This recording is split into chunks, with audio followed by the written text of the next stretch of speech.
Sa Iloilo, bida ang mga maliliit pero ang bibilis na mga bangka kasama ang kanilang nagkukulayang mga layag. Ito ang Parao Festival. Para makaiwas sa pagkaburyong o pagkabagot ang jail officer na si Nonito, pinupuno niya ng kulay ang kanyang paligid sa pamagitan ng paglikha ng iba't ibang sining. Masaya ako sa buhay ko pag gumuguhit o nagpipinta. Kaya pag gumagawa ko doon, nawawala yung mga problema ko. At saka pag galit ako, dyan ko rin ini-express. Pero ngayon, kakaibang artwork ang kanyang pinagkakaabalahan. At umaasa siyang sa pamagitan nito, tatangayin ng hangin sa next level ang kanyang sining. Sasali kasi si Nonito sa Pintalayag Competition, isa sa pinaka-inaabangang event sa 40th Parao Regatta Festival ng Iloilo.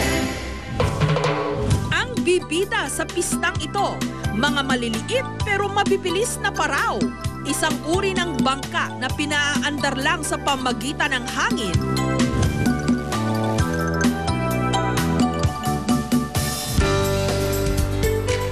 First time makipagtunggali sa pagandahan ng layag si Francisco, sisiguraduhin daw niyang hindi basta-basta tatangayin ng hangin ang kanyang pangarap na magkampiyon.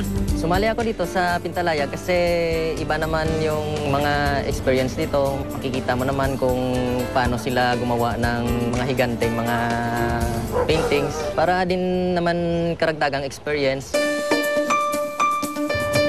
Ang mga kalahok, ginabi na. Kaya ang ilan, nag-camping. Kasi ito na nang isasalbihin kahit tulugan namin paggabi. Kasi tutulog kami dito alas 11 ng gabi or alas 10 ng gabi. Simula nung Martes ng gabi na kami dito dumating. Si Nonito, nangangalay na. Parang bibigay na yung matawan ko sa habang tumatagal. Pero sinasanay ko lang, tinitiis ko lang. Kasi nakikita ko na pag maganda yung resulta nito, mananalo. Si Francisco naman, 12 oras pa raw ang kakailanganin para matapos ang kanyang pambato. Naku, ang sakit sa katawan po, saka sakit sa tuhod at sa likod kasi maghapon kang nakayuko rito at nakaluhod.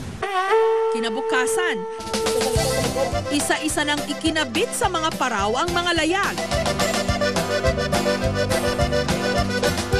Ang layag ni Francisco may disenyo pang mata bilang gabay. Ang kay Nonito naman may imahe ni Jesucristo na bumubuga ng hangin.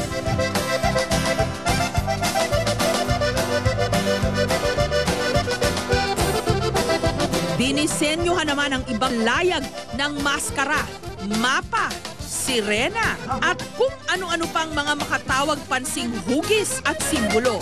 I've never seen anything like this. It must be, this Parao Regatta must be completely unique. It's fantastic. Very nice, very nice. I took so many photos because I am preparing a travel guide.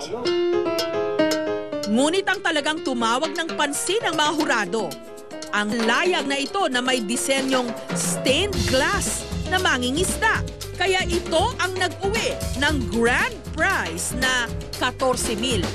Ang entry ni Francisco, 8th place at may premyong 900 pesos. Napanalunan naman ni Nonito ang ika-5th place at premyong 3,000 pesos. Masaya rin ako kasi feeling mo nawala yung pagod mo kasi deserve yung pagod mo. Pinaniniwala ang mga Malay galing Borneo ang nagdala ng parao sa mga isla ng Panay. Kalaunan, natutunan na itong gamitin ng mga sinaunang Pilipino sa pangingisda at transportasyon. Para raw hindi mamatay ang tradisyong ito, simula noong 1973, taunan nang isinasagawa ang Parao Regatta Festival dito sa Iloilo. Masyadong mahalaga to kasi noong 1973 may fuel crunch tayo, may fuel rationing, and we are an island nation. How would people travel from an island to the other kung wala tayong fuel? Siyempre by wind-powered boats, vessels like that, to transfer trade in commerce, goods, and people.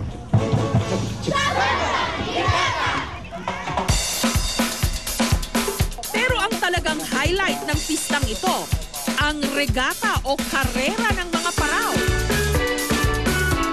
At hindi raw pahuhuli dyan ang mangingisdang si Joven, na natutunan pa raw mula sa kanyang mga ninuno sa Negros ang paggamit ng paraw. Pag hindi kami nakasali itong taon, parang itong buong taon, parang walang saysay yung ano namin. Wala kaming maikwento, wala kaming maibida. Ilang sandali pa, inihanay na sa Pampang ang 74 na paraw na magpapabilisan.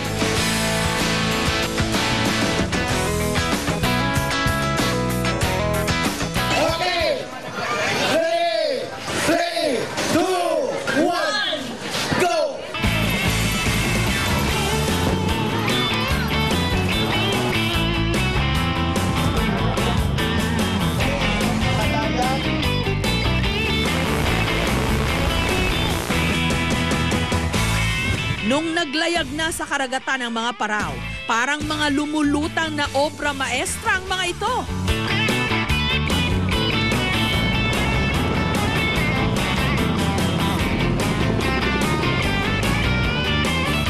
Kailangan lang naman nilang tahakin ang 30 kilometro ng karagatan sa loob lamang ng 2 oras.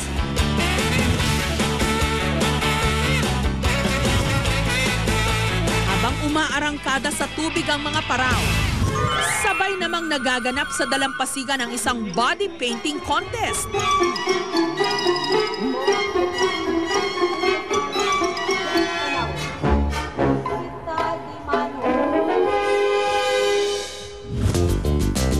Samantala, sa lawak ng dagat, bihirang magdikit-dikit ang mga kalahok.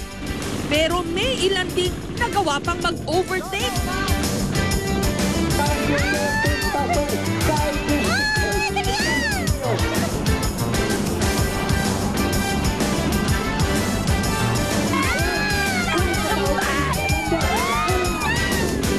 Ang grupo ni Joven tuloy lang sa paghataw. Traditional yan, pag pumipito ka daw, lumalabas yung hangin.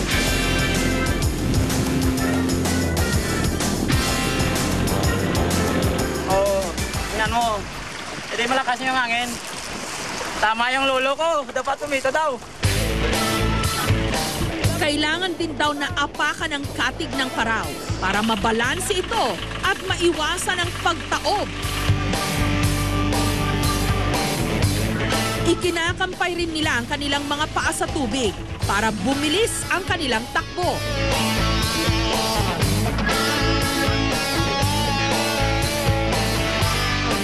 Makalipas ang 2 oras na karera ng mga paraw, unang nakabalik sa Pampang ang paraw na ito mula Iloilo City na siyang nag-uwi ng 50,000 pesos na premyo. Siyempre, masaya. Ang sarap lang pakiramdam. First. Humabol naman sa ika-8th place ang grupo ni Joven. Masaya kasi kahit paano nakapasok kami sa top 10. Sa malawak na himpapawid man o sa malalim na karagatan, umaarangkada at hindi pahuhuli ang mga Pilipino. Pagdating sa karera ng maliliit pero mabibilis at makukulay na bangka, tunay namang mas masadya dire sa Iloilo.